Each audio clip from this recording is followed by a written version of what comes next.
দুবাৰকৈ পানী হৈছে। যোৱা 19 জুলাই তাৰিখৰ পৰা দুদিনীয়া 3 দিনমান বানপানী থাকিলে, তাৰপিছত আকৌ পুনৰ এতিয়া বানপানী মানে হৈছে। আমাৰ এতিয়া শান্তিপুৰত প্ৰায় ঘৰে ঘৰে সোমাইছে ঢলাৰ পানী। এইটো কোন দিশৰ পৰা পানীটো আহিছে আমি অনুমান কৰিব পৰা নাই, কিন্তু যোৱা 19-20 তাৰিখত যিখিনি ক্ষতিগ্ৰস্ত ৰাইজ, সেইখিনিৰ ঘৰতে পুনৰ আকৌ বানপানী সোমাইছে। গতিকে আমাৰ ইয়াত ৰিলিফ কেম্পো কৰা হৈছিলে। ফিচাৰীৰ পৰা ধৰি চাহ খেতিৰ পৰা ধৰি অনেক মানে ইয়াত কৰি আছে।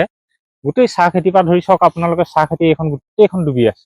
বিশেষকে এতিয়া এই পানীৰ সৃষ্টি হলে পশুধনৰ বহুতো পশুধনৰ সম্পূৰ্ণ অসুবিধা হৈছে। পশুধন এতিয়া আমাৰ ৰাখিবলৈ জেগা নাইকিয়া হৈছে ইয়াত।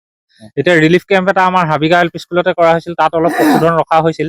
এতিয়া আকৌ পুনৰ মানে তালৈকে আমি কেম্প ল'বলগীয়া অৱস্থা হ'বগে পাৰে। আমি ক'ব মানে যোৱা 19 জুলাইত আমাৰ যিটো বানপানী হৈছিলে, সেই বানপানী মোৰ ফাৰ্মৰ ভিতৰত, মোৰ এখন গাহৰি ফাৰ্ম আছে, মোৰ ফাৰ্মৰ ভিতৰত অন্ততঃ 3 ফুট পানী হৈছে।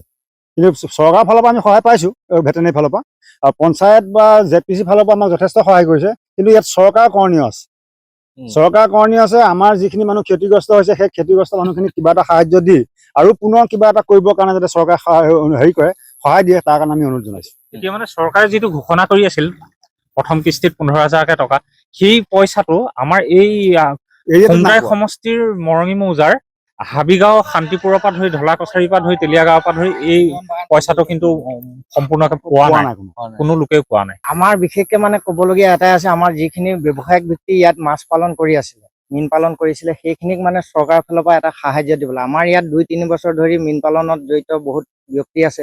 এইখিনিক চৰকাৰৰ ফালৰ পৰা যাতে আমাৰ যিখিনি ফিচাৰী ডুবি সম্পূৰ্ণ মাছ উটি গৈছে, তাৰ যাতে ক্ষতিপূৰণটো দিবৰ কাৰণে মই আপোনালোকৰ মিডিয়াৰ যোগেদি আমাৰ খুমটাই সমষ্টিৰ বিধায়ক মৃণাল শইকীয়া মহোদয়ক যোগেদি বিধানসভাত এই কথাষাৰ মানে উত্থাপন কৰিবৰ বাবে মই অনুৰোধ জনাইছোঁ।